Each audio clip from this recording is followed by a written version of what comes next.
I'm going to play some Conrad's Fantasy, now available on DruveThru, solo. And I will also be using a module that I wrote. This was originally in Fantasy Nocturne, and I have rewritten it for Conrad's Fantasy Next Millennium. And we are going to drop those off on DruveThru as well for pay what you want. But I'm going to just start here at the player start, and I'm going to try to traverse from one side of the map to the other. A very easy player-driven adventure. Now the reason why you solo play, again, is because it's just amusing, but also it's a nice way to teach yourself the mechanics of the game, or to learn how to do both sides, to a GM and to play. And I move up to the Iron Maiden first, and this is just a curiosity. Now, as a solo player, and I'm going to just play level 1, my character is a mariner, and I start with affinity in Berserker, Delver, and Rogue, and Thief. Now, because I'm playing Scholar, I also pick up affinity in Scholar, and Scout, and Soldier, just as a handicap. Now, I could play this without those 3 extra skills. It would just be a little bit more difficult for me to handle all the encounters on the map. The game is usually going to be played with a group where you're going to have a diverse amount of characters. So here I go right at the start. I'm going to make an analysis of this Iron Maiden. It looks like it's sunk in the swamp here, and just as a curiosity, I'm going to make a 2-die roll, and my rolls are 7. Now, because I'm going to use my Scholar here and not my Mariner, because it doesn't seem to have anything to do with my skill Mariner, I'm going to try to make this with affinity of 2 dice for a 9. And so here comes my 2d8. 10. So I understand that this Iron Maiden is critical to the plot. It's something that's almost like a calling card. It's a warning to stay out of the Fey land. Also, it's like a mouthpiece that I could talk into it and reach the other Fey in the area. And after I converse with them for just a bit, and they say, "Sure, come on in. This is actually a Parliament day, and find your way to the middle of the map." All right, I'll do that. And I start to come up on these frogs. Now, these frogs are spitters, and they're going to hit me with a problem. Let me look and see what the spitting frogs. Ordeal 3-2, and I go down into my module here, and I look up 3-2s. Now, 3-2s are survive a poison or a cloud of toxins, skill soldier, or suffer grave results. And the grave results in this case for Conrad's fantasy would be I would initiate combat. My screams as I'm hit by this, the poisons here would probably attract these bears around the corner or these up here. So let's see if I can make a roll of a soldier of 2 dice for a 7 usually when you're playing solo, but it's going to become a 9 because I only have soldier with affinity. I am a mariner. Here comes my 2 dice roll, and a 9. I made it. So I managed to find out that the frogs are actually they're not spitting to drive me away. They're spitting to tell me that I want to stay out of the water and I want to wade through where they are. But I still haven't figured out yet how to avoid their spitting, but I can get across the river. Now, as I cross the river, I'm going to take a roll on the Fey wine. And afterward, I'll know, don't be drinking the river here. But for the moment, I'm going to roll a d6. Again, it's typical role play that you're going to have lots of different rolls. Here goes my d6. Get a 2. I look up the result for 2. It says, the taste is pleasing. I drink gulp after gulp. I just can't resist the fact that this Fey river is intoxicating. You are drained back to first acts of one natural law. This happens twice. All your magical experience would start over at first acts. Well, that's not going to be a big problem for me because I am just starting the game, and all of my actions in Conrad's Fantasy are at first acts. The way the magic works is you're going to complete certain actions in the game, and you're going to break laws of the natural environment. For instance, a law 4, I think, is the planes of existence are separate and are not connected magically. But by breaking law 4, I can make connections, and that's all described within the Conrad's Fantasy Next, and it's based on the original Conrad's Fantasy game from the late 80s. But I can look at true magic and look at those universal laws. All planes of existence are separate and distinct. They do not cross or meet. So that's a natural law, a universal law. If I use magic, I can break that law. And I can break that law to do a number of different things. For instance, I could break that law, go up here to the top, the table of contents, and I might break a law 4 and affect a dimension. And if I affect a dimension, yes, I'm breaking law 4. I'm also breaking law 3. On the first axe, I could move a small hand-side object into another dimension. I use it to dispose, since where the article goes is uncertain. If I do it at the safe limit, I can move that object into another dimension and later retrieve it. So maybe I have a big hunk of rope as a magic user that I want to carry around. I can store it in some sort of alternate dimension so that when I need it again, I can pull it back out. But right now, as a starting character, I can only do first acts. When I first establish myself as being able to perform first acts with successful rolls, then I can move on to safe limits or brazen or overkill. And as you move forward with your actions in magic, they become more difficult in dice rolls, and they also affect your character on whether or not you have any glory pips left. Now the glory pips are simply 3 points that I can add to any dice roll, or I can use them to cancel mishap harm. Have the achievements down here, and 9 of those, and I go up a level, or I can just play by the default to get accustomed with the system of playing. Each level can be obtained by completing one quest. And at this level, level 1, I'm just trying to get across the map here, and that'll be my quest. Maybe I was sent here to move a package or a message, typical FedEx type of quest you see in a lot of computer games. And along the way, I'm going to encounter different Fae. There's 3 types of Fae here. Is there 4? 4 types of Fae. I have the hawk-headed men, I have the owls, I have the bears, and I have the spitting toads now. And I move on. So as I move down here, I realize, I'm going to have an encounter here. These bears are not going to be friendly. I may first, I've had such a good time with the Iron Maiden and the goblins, I might decide, I can just go ahead and go and talk with these, but then I'm going to find out that the bears are hostile, and I'll show you how combat works. Let me just grab a figure here from the premium app sets, and do they have a bear? Were creatures? Were creatures would probably work. Let's see if I can open that up and grab myself something that's a monster. How about this werewolf, wereboar? I bet a wereboar would look a little bit like a bear. And here comes my wereboar, and I'm going to put myself just as a marker. I'm just using Roll20 here as a clipboard, so I don't have to take a lot of side notes. And I need to defeat 4 mortal bears in order to get past this encounter here. So how do I do that? Well, the game is played by putting skills into play. And if we go back to my character sheet here, you can see with Rojo that I have my 1 primary skill of Mariner, but it gives me, through the connections on the progression path, that's going to give me Thief, Rogue, Delver, and Berserker.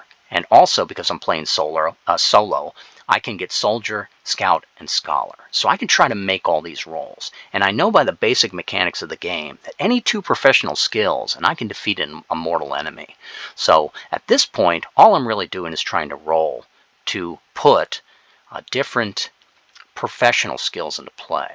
So let me close my character sheet up here. And I know I'm a Mariner, so I'm going to roll 2 dice, and I need a 7 to put my Mariner into play. Here goes my 2 dice roll. A 3. Now that is not failing with doubles, so it doesn't cause harm. It just does not give me any sort of check of putting something into play. But I'm also a Scholar and a Scout and a Soldier, and I can put each of those into play on rolls of 9. 7 increase 2 because I have affinity. And here comes the first one. Scholar, missed, and Scout, miss, and Soldier I make. So I have Soldier, I have 1 skill in play. And I also have a Delver, But that's a specialist skill. It's not going to help me as much unless I can combine it with other specialist skills, and I don't have that many of them. But I also have Thief, and I also have Berserker that I can roll, and those will be rolls of 9. Let's try to put those into play. There you go. So I put my Berserker into play. Now, by having 2 professional skills, Berserker and Soldier, I can immediately spend them and use that to kill one of the bears. So the Fey bears come and attack me. Hey, I didn't start this. And with Berserker and with Soldier, I can kill a bear. So maybe I have my sword in one hand, my dagger in another, and while I'm trying to keep the others away, the other 3 away by swinging my sword wildly like a berserker, I'm stabbing repeatedly in the side of this bear and it goes down. Got one more roll I can make as Thief. Maybe I can hide a little bit. Let's see if I got those. 2 dice for a 9. A 10. I put Thief in play. So far I have not had any mishaps and I've killed one monster. Now I go to the next turn. So all of the encounter is based on the player's perspective. You don't actually have a referee's perspective where the referee would come back and roll for damage. If the referee wants to make monsters more impressive, he can give them immunities like undead or demonic, or he can give them special harms or special attacks, and all those would need to be countered again by skills in play. The game is look at your character, see what skills you have, and put them in play. And once somebody around the table then uses them to create combat actions from, they describe what happens, like I did with keeping the other 3 bears away while I killed the 4th one. Let's see if I can do this again. Next turn, I'm back to rolling for my Mariner, and that's only a 7. And an 8. 7's in play. And what happens when you get 2 professional skills? 2 professional skills in play means you can spend them and you can kill a mortal opponent. And all these bears are mortal opponents. There's only 2 of them left. Now, how did I use my Mariner and Thief? Now, the Mariner and Thief is different combination than the Berserker and the Soldier.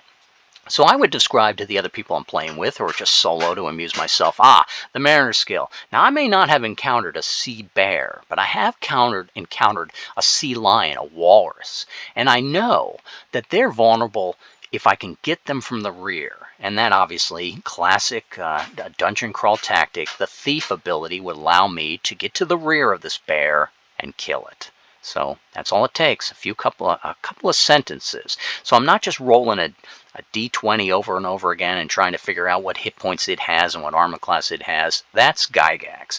Gygax is great, but Conrad's fantasy was trying to tear down all the institutions of Gygax and make it more of a storytelling and more interesting way to play.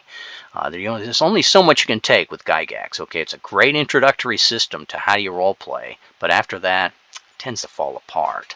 I'm sure there's people online that'll be screaming at me that, no, it's great. Yes, it is great. I still play it occasionally, but I'd rather play freestyle. And what else have I not rolled now? Well, I can roll my Thief again. I can roll my Berserker again. Those are going to be rolls of 9. And I missed and made. So the Thief comes back into play. Oh, we're starting to see a character style coming in here. The crafty Mariner using his Thief. Now, you can roll each skill that you have, that your character has, either knowing the skill or by affinity once. Those 3, Scholar, Scout, and Soldier, those 3 I can roll by affinity. Let's see if I can roll them. And those are all 9s. Normally they'd be 7s. I'm playing solo. But miss and miss. But that right there, that's a fail with doubles. And that's when you start to see. Now, I rolled the first one, so I got the Scholar in play. What happens when you get 2 of these guys in play? Pretty simple. 2 more professional skills entered play. I killed another one of the bears, but then I rolled the combat harm. Let me roll 2 dice and see what the combat harm is. I can go over to my table here, combat harm, and I rolled myself a 7. Now, a 7 would normally mean that I suffer a bleeder wound. Now, I can take 2 bleeders as a character. Now, if I wish, I can look at my character here, and I can spend one of my glory pips and turn that roll of a 6, of 3 and 3, doubles with fail, into a 7 And by turning it into a 7, it's just a simple fail. I don't suffer that combat harm. Now, I take 1 bruise cut, 1 bleeder, and 1 vicious injury. There's also spirit wounds, which affect my sanity. Now, if you have a bruise cut at the end of the battle, it will go away. It'll regenerate. You'll heal up between battles. If you have a bruise cut and you receive a second bruise cut, that overflows to bleeder, and that will stick with you. Now, that's bleeder injury. It's come walking if I can't heal it. But I know there are actions I can do to turn that bleeder into a mere bruise cut so it doesn't affect me overall. Let me look at those really quick. So if I look under my cheat sheets here, a quick look of the actions, and I look at my easy actions. Let me blow this up. So I know that I could use a glory pip and make that last bad roll into just a fail. But I only have 3 of those over the course of the whole adventure, and I'd rather save them perhaps for magic. Let's take a look and see how I can get rid of that damage. So my own bleeder becomes a bruise cut with soldier and scout with speed and guile. Well, that's pretty easy for me to get into play, especially as a character who has affinity in both of those skills. So if I wish, I could maybe mark the fact that I have a bleeder injury here on my character, but I won't use any glory pips yet. I'm just going to mark the fact I have a bleeder. Now I have 1 round to get soldier and scholar and get rid of that bruise, bleeder, and reduce it to a bruise cut. Have I rolled all my rolls? I don't think I've rolled. Did I roll for berserker and thief? Yes, I think I used the thief. 1 guy left, so I would pass. We'll go into the next round, and I really want to get that soldier and that scholar. And they're both rolls of 9. Tough rolls. Here comes the scholar. 14. Now that's doubles, but it's successful. And unless I'm unnerved, where all doubles become harm, that's just a successful roll, and I have completed it. So I can take my pen here and mark the fact that I put scholar in play. Can I get soldier in play? 2 dice, need a 9, and 8. I missed it by 1. Now I could use a glory pip and make that into a 9. I could have used the glory pip before. What I may do instead is I may do some first acts of magic and try to change something else into a soldier skill so I can survive this. Now I can roll my mariner of 2 dice. 2 dice looking for a 7. And I've rolled my mariner skill. Nice roll. Now, if I use first acts of magic, let's say I'm going to break the laws of nature, and I'm going to change my mariner skill into a soldier skill. Now, a mariner might fight with a heavier sword or use a net, maybe a pole weapon. A soldier knows how to use arms and his armor is shield. So I'm going to use a breaking of law 2, the force law, and change my ability to stab with a harpoon, let's say, and change that instead into my ability to reflect and parry with it as if I had a shield like a soldier.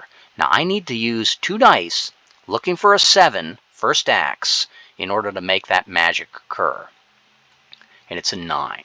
So with that magical act, exactly as I described it, now I can add some embellishment here. I'm going to change that mariner, and I'm going to move it over to soldier. So what happened? I'm in a battle with this last bear, and I'm using my mariner skill with that sort of hooked shaft that I maybe am fighting with. What sort of equipment do I have? Whatever equipment I'm describing in the situation. We're not going to sell you a long list of different types of polearms and swords and breastplates simply because that's the Gygax system. In a freestyle system, we don't worry about the minutia of what I'm carrying until the encounters say, well, how did you get past this? Well, with my rope.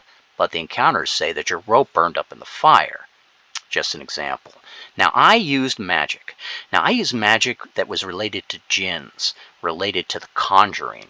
So, I maybe decided that the end of my shaft, that hook, has a magical jinn trapped inside a metal jinn. And I said, animate yourself and block the blows like a shield. And that's a perfect description of what freestyle magic is like in Conrad's fantasy. The player will imagine something. I might add some embellishment. I see sort of a red sheen around the end of my my hooked club, and I realize there's a djinn inside. If I can only capitalize on that. Now these djinns, they hate the Fae as much as I do. I'm just trying to cross the map. They attacked me, so the djinn says, I will help you here. Now maybe it'll want something later, maybe it won't. That all depends as going forward how the story is developing. But the ability to turn from mariner to soldier gives me that scholar and soldier. So what can I do? I can do my speed and guile, and I can change the wound I took from bleeder to bruise cut. Somebody please remind me that after the battle I should take that off so that it doesn't look like I'm cheating later when I open my character sheet going, oh, that bruise cut went away. At the end of the battle, that bruise cut goes away. Now, let me see if I can make my scout roll here, because I need 2 professional skills to kill this last of the bear. Here comes my roll of scout. That would be a 9, and I've made it. Grab my pen. And I need one other. Have I made my thief and my berserker yet for this time? I have not. So let's try a 9 for thief. A 12. And that's all it's going to take. Scout and thief. Once again, I'm sort of playing a motif here. Maybe my guy is more, as I move up the progression path, maybe I will move into the more classic archetype of the thievish type of character. But all I know is that I have defeated the 4 bears that came to accost me. And I move past that down the road. Now, in the actual little scenario, as if I was running this as a referee, there are, whether or not the briars reach out and engulf a player, and how you do that. And the merry-go-round is what's coming up, and we'll eventually use that as part of our demo here. And I move down the road. I decide I've defeated these guys.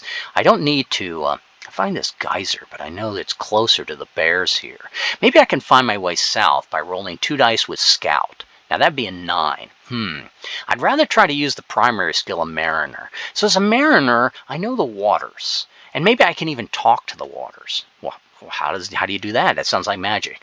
Well, some of the skills, all of the skills, have intrinsically a certain magic and whimsy property to them.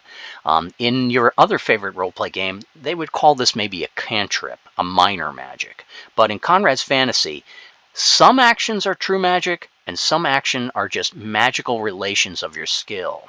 Let's look at those skills for just a second. If I go into my progression path, I could have started as a scholar, and when I go to level 2, I could become a sorcerer, or I could become a conjurer.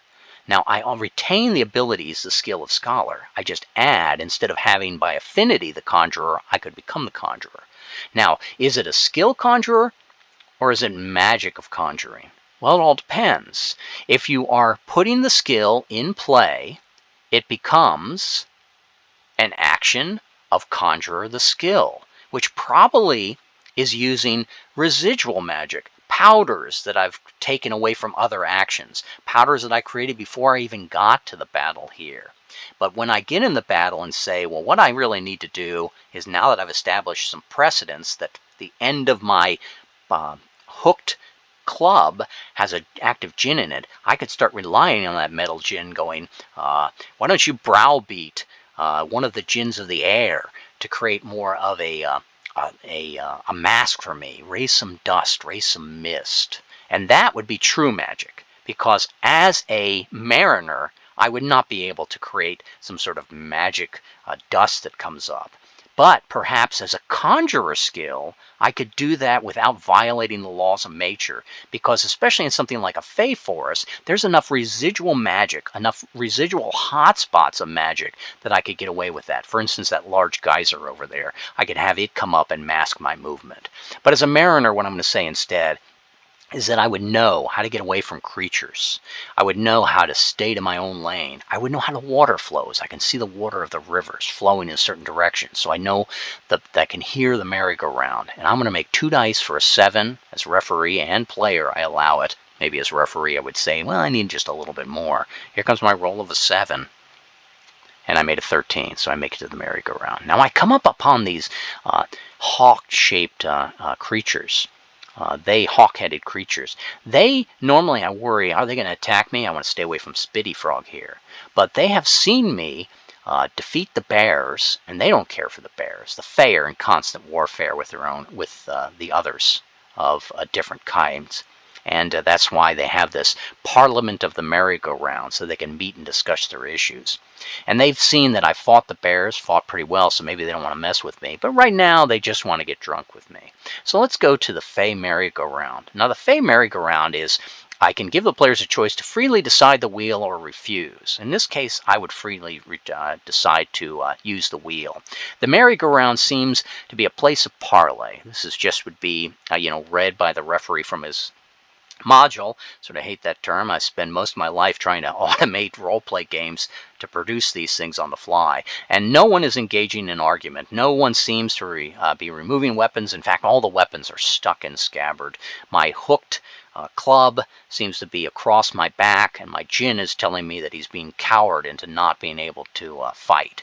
And if anyone tries to arm themselves, they end up doing a little dance, and they end up poking their finger down in the middle of their head and looking silly, which makes all of the different Fae laugh. And of course, there's a little tiny centaur running around and just dry humping different people's legs. I give him a little tap away. And the Fae here don't seem to hold any grudges. And they join. Do I join them in the feast? And I say yes. And then as I start to eat some of the stew, I realize, well, this is all bear flesh, isn't it? I wonder where they got the bear flesh from. Well, you got it from the 4 kills I made. They just boom, cut it up and put it into the stew pot. I will freely ride the merry-go-round, and I'm going to roll a D6 here. Do I have one? Thank you. Roll 20. Yes, you have all the dice you need. And here comes. And I rolled a 1. Let's hope that's a good roll. A 1. Suddenly grow a mane. Wait a second. How am I growing a mane? Because the magic of the merry-go-round is changing me. That requires frequent shaving or a styling in some sort of mullet or mohawk. I don't really want to have a mohawk, so let's see what I can do here. I'm tossed over the head of the horse and find myself riding ass over teacups wrapped around the wooden horse's galloping chest. I'm dizzy as it accelerates. It's an ordeal 2-5. Fail and lose balance and thrown off. Suffer a lingering vicious wound. Ouch! This injury may not be healed. 2-5. Let's look down and see what the skill for 2-5 is. 2-5 is normally survive, depravity, or deprivation. Skill soldier again. I should have picked a soldier to come on this quest rather than a mariner. I'm going to need a 9 on 2 dice or I suffer a vicious wound. And that's an ugly one. And I rolled a 5, so I go back in my character sheet. I damn near broke my neck. And because I suffered that wound and did not make my roll here, not only do I suffer that vicious wound, hey, who didn't remind me to take the bruise cut from the last one off? All right, here it is then. Just 1 vicious wound. Now, second vicious wound, I'm dead. I'm going to go to the death of character digressions that are in the high fantasy auto player. And here I am trying to make a second roll on this table. Give me a D6. Could be over for the good guy here. Let's see if I can get off. And I have rolled a result of a 6. Now, when I look at the result of a 6 back on the Fey merry-go-round, it says you are bucked off. And onto one mount, onto the one behind, and then again to one behind that. More tumbling than riding. You finish in less than graceful fashion. Ordeal 4-1. Fail and find your mouth is elongated and your teeth wide in equine jaw. I don't want that. I don't want to. It seems like I'm slowly, yes, forming into a donkey here. So let me see if I can make a roll. And that was ordeal of 4-1. So I go to ordeal 4-1. It says skill of scout with grave result for failure. And that grave result obviously is I'm transforming 2 dice, looking for a 9. Unluckily, that's where I ended. So I leave with a little residual magic where I mark the fact that my character now has bio edit. All I'm doing is showing you roll 20 here. Bio info. I have a horse mane I keep trimmed and add it to my life. If I was checking ignobles, I would say that would be our checking achievements, which I realize more people find that palpable. I would maybe check the fact that that is growth. that something has happened to me that has changed my character. I need to worry about that. That could be magic exposure, obviously. That's this monstrosity of dealing with the Fae on their own merry-go-round. I could also look for ways to make that go away. I could find magic items that could reverse that. Or I could, in my own magical ability, I try to conjure solutions. Use my Chanter skill if I had it, or another member of the party. And after that, I realized the merry-go-round was broken, and they want me to fix it. Now, I either have to fix the merry-go-round by going to the large geyser and the small geyser and picking the tools I need to fix the merry-go-round, and I got to realize, do I even have the ability to understand how to fix it? Now, I'll play just a little bit longer. You don't need to watch me play, but to repair the mechanism here, and again, I'm just referring to my scenario, my 5-5. And it would be repair the mechanism, skill of scout, with a few consequences. So let me see if I can just repair the thing outright with my roll. So I am a scout by affinity. It's, if you're playing solo, you're going to need this leg up by having all 4 of the starting skills, at least by affinity. I need a 9 on 2 dice in order to repair the merry-go-round. Let's see if I can do it. A 12, and I did it. And that's probably a good time to stop right there. I have come through and seen the Iron Maiden. I went through the frogs that spit to figure out with my scholar ability that they were actually showing me a better path. I drank from the river and realized I became intoxicated. I ended up defeating these Fae along the way. I took the hawk-headed Fae's enticement to join on the merry-go-round. I rode it through at least 2 spins, and was rendered into a mane of hair that now that I need to keep trim. Maybe I'll go shave my head now to keep from people from noticing that I'm slowly turning into an elf. And I broke the merry-go-round, but I was able to repair it. Now I could go on and try to cross the river here and get to my end result, but that would probably not demonstrate anything more about the game mechanics, which is really the intent of this video, not necessarily trying to crow my ability to roleplay. I still have that vicious wound. A second one could leave me dead when I get out of here. I did complete first axe when I have that gin inside my club hook. Gin inside my club hook. We'll leave that as just a little note. Did that work? Yes, gin inside my club. I have not used up my overkill, but I have gotten first axe. It'll make it easier when I try to break Law 2 and rely on my gin going forward. Well, there you have it. More later.